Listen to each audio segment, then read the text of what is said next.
I'm not sure. Obviously, it's going to be in 2027 or 2000, maybe even the following season. Yeah, I don't have it in the coming up season. I don't have it, if my information is correct, and I'm not 100% positive, but I'm pretty positive. It's not in the spring schedule. So maybe you get it fall. Maybe. I mean, we've kind of discussed it amongst us head judges, but like I said, it's not positioned anywhere. So, which I think Montreal would be a great location for All right, outside, I have to put bug spray on. That's okay. Yeah, for a fourth Canadian race. But I mean, Vancouver's great too. It's just difficult. Vancouver's around Christmas, right? So for people who have families and kids, are you gonna die on me on camera? Well, they're doing it again around Christmas, which I'm kind of surprised. I mean, I guess that's when they can do it. But again, December 18th through 20th, will it be busier than last year? Because I think they still sold a lot of tickets, but it wasn't a sellout. I know. I mean, it's interesting, that one. You know what I mean? It's like they shut down in the summer in North America and the UK, and it's not like they have teams, right? It's not like the team that's putting on the APAC events are the same ones. So the fact that they slow down in the summer, it's like that's where you could stick Vancouver. I think so. I also think I don't know, HYROX Kyle, everybody know who he is. He's doing a great job with the growth out that way. I think because it was the first time it was launched last year, I think it'll gain popularity and even have more Americans coming over to do that race around Christmas. But I agree, I would go I mean, I'm a teacher, so it would be a little bit more feasible for a lot more people if it was in the summer. But yeah, having that, it's 5 days. I think it's the 18th to the 20th. It's 5 days before Christmas. All right. Well, then they must be expecting. I want to look at last year's numbers really quickly. They must be expecting a big turnout if they're giving you 5 days. No, I mean it's 5 days before Christmas. Oh, 5 days before Christmas. Yeah.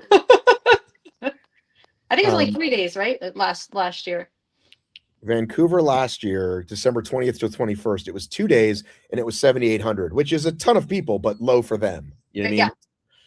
Typically, a 3 days, right. Like 3 days is typically, or 2 days is typically 12,000. Anyway, they can get more is the point. And now I just think people just want to race, but, that, and if for example, if someone doesn't qualify in Toronto and they're looking at making worlds, Vancouver may be their next option, unless of course they do well, we don't have Chicago and there's Anaheim, Tampa, Nashville kind of in between. But if they're looking to do a Canadian race specifically, that might be their option to get. But if you're in anywhere near Toronto, all those East Coast races are way closer, aren't they? Nashville, Tampa, DC, they're all way closer. Yes, for me personally, to get to DC, Chicago, Nashville, it's easier, even financially. It's a 5-hour flight to get to Vancouver, and domestic flights are not inexpensive. So you're looking at, I mean, when you add up the costs of accommodation, flight, race, it's Merry Christmas to me, right? No, I know. This is very, it's why I can't go to all of them. I mean, people are always asking me, whenever there's a HYROX weekend, they're like, you going? It's like, well, some I go to no matter what, right? I'm going to be at the majors no matter what. Yeah. In North America, minimum, right? I'm always going to be at World Champs. But then, if I'm racing and if I'm not racing and I'm not working with a sponsor, then it's tough to get to. Well, sponsor is huge. I think a lot of athletes are trying to, not just the elites, but athletes in general, trying to get sponsorships, right? Just to kind of help alleviate the cost and subsidize. I mean, I worked so I could pay for HYROX.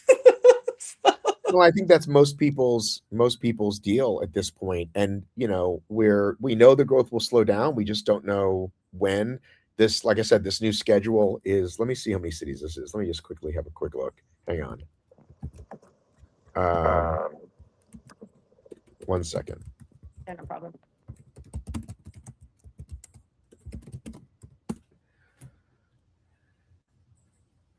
So this is just the spring schedule. This is not the fall.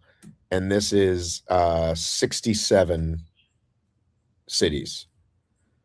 And we've already had, so that there'll be another, so basically double that for the fall, right? So 120 races in the year. That's insane. I can't even keep up with the That's growth. more than that's averaging more than one a weekend.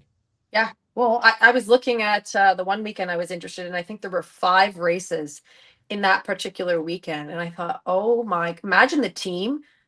Like you would have to be a robust team in order to kind of like keep up with this. Right, but that's what I'm saying. Why I think they're going to have to fly people if they want the level of judging that we think we all want for um for elite and age group. That's what they've got to do, right?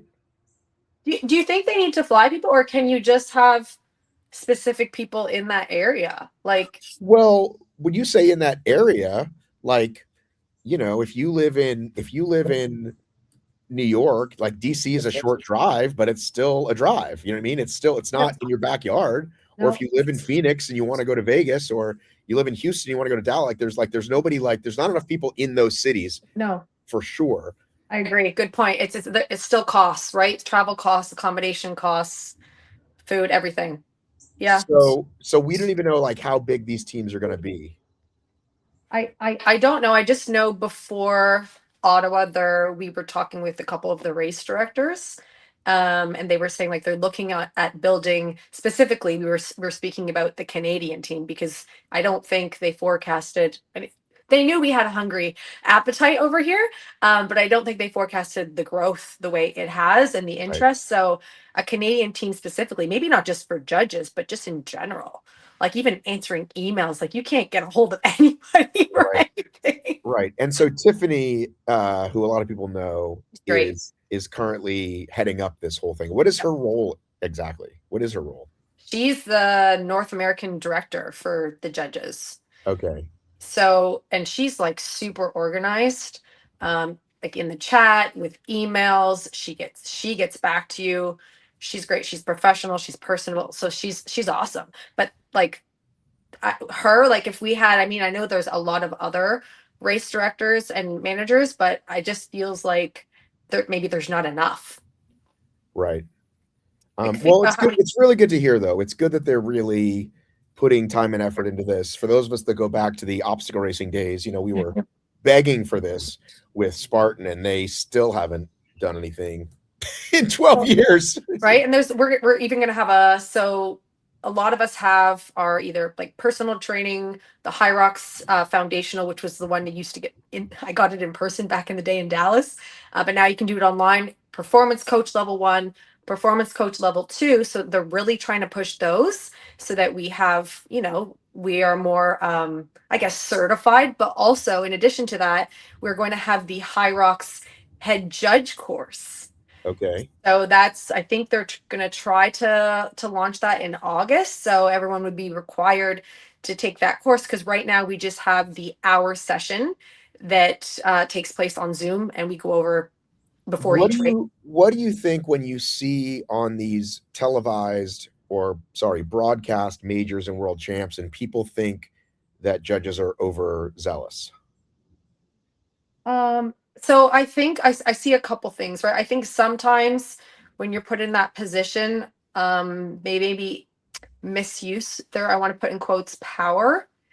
And I think like sometimes we're over judging to the point where like we had this conversation in the head judge chat. I don't want to be, I don't need to follow you. I don't need to literally chase you and be right by your side and breathing down your neck to see that you have a no rep. I can see that from a distance. I don't need to follow you to each station. I don't need to be like staring at your butt underneath at the wall ball station. So I think because social media, people are all over head judges and all the no reps, it's still an issue. It's a work in progress, but with people making podium or making certain times and not getting no rep, it's like you're kind of damned if you do, damned if you don't. So I feel bad for when people are trying to implement the standards and they're getting scrutinized on social media. But on the other side, some people they're just, it's too far on the spectrum, like over judging to a degree. And then they said, well, why don't we do like electronic depth perception, so that we don't have to have, the judges using their discretion. I thought, oh, technology is going to take over everything. And how does that work?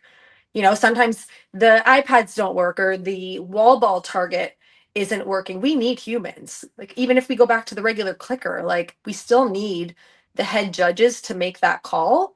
But after seeing Worlds, like Don't even get me started on the Cole learn the ski erg thing. I mean, so many things have happened that I thought perhaps a little bit over judging. Yeah. Um, it's definitely a situation where you and the entire program will get criticized either way. But I think what we just want is standardization across the board, one way or the other. And either way, I've had people complain to me that, this cost me this and this judge did that. And I don't give a shit. I'm just like, sorry, like, get over it. It's You know what I mean? sport. Um, um, and usually a lot of these, age group types, it's like you want to make this your whole world and your whole personality. I just don't have any sympathy for you. You know what I'm saying? Like Cole Learn has legitimate gripe. Cole Learn was going to win a lot of money, right? Cole Learn is like, that's something.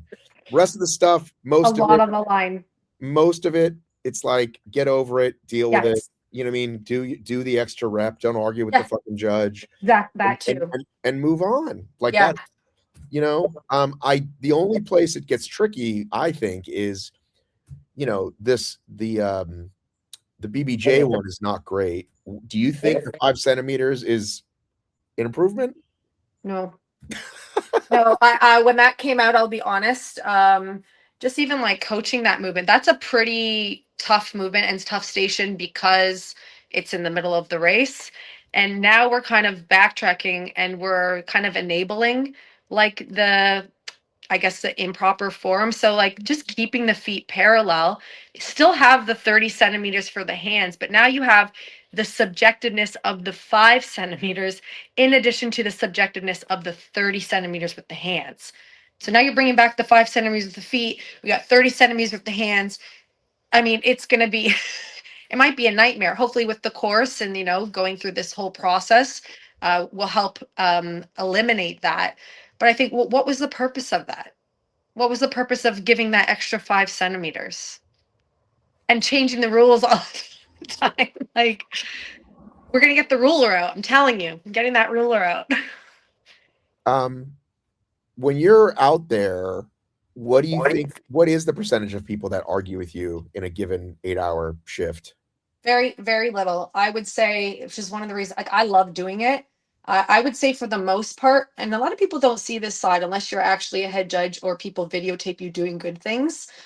We're enjoying it, right? We're encouraging them, we're cheering them. Yes, I want to make sure that the standards are adhered to and people are doing the movements properly, but also using discretion, right? Depending if they're open or pro or doubles. And physically, some people just don't have that, even if they aren't in the adaptive categories. But I would say as soon as I give that warning, most people are like, thank you. Okay. Or maybe they don't train at an affiliate and they're not as aware.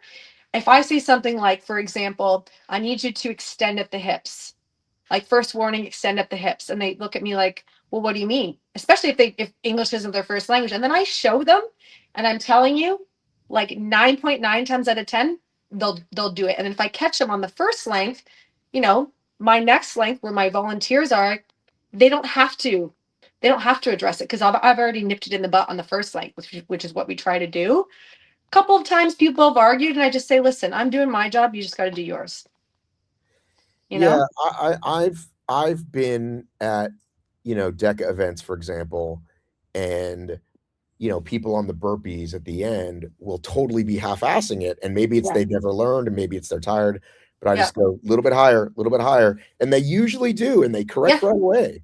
And what I mean, whether they're new or whether they're a speedy elite or a regular person, and give them that cue is just like all they need. It's helpful. And even like as a teacher, like when you give constructive feedback, the way you say it, like sometimes I'll give a smile, give a fist pump, pat him on the back, like, I got you. I want you to do well. I want you to be successful. And I want this experience to be a positive one for you. And we have to keep that in mind. It's supposed to be fun. Even if we're getting more serious and we have more courses, at the end of the day, this sport is still supposed to be fun. I remember getting called up by a judge in DEKA, and I love the tank, powerhouse in the tank, and I was pushing the tank and I was lifting the wheels. Right. And in HYROX, it's not an issue, But in DEKA, she said, wheels down. And I looked at her like, because you're in the race, you're not thinking properly. And she said it the third time, she's like, wheels have to be on the floor. And I was like, sorry, Judge. And then I did it because in the middle of something, sometimes you can't hear properly. We get But I feel race like I trained. always see people yanking that sled, Pardon? especially the old ones, the tank. I feel like people yank on them all the time. Yeah, I just because I hold it the way I hold the HYROX sled, I wrap around and I just, power through. But I But is that a appreciated new that. rule, an old rule? I think that's an old rule that you can't lift the wheels on the tank in DEKA. Because I remember the first time I saw it, I really saw it because I'd been to a couple of miles and strongs, but in the champs, I saw the pros like basically it would like hop.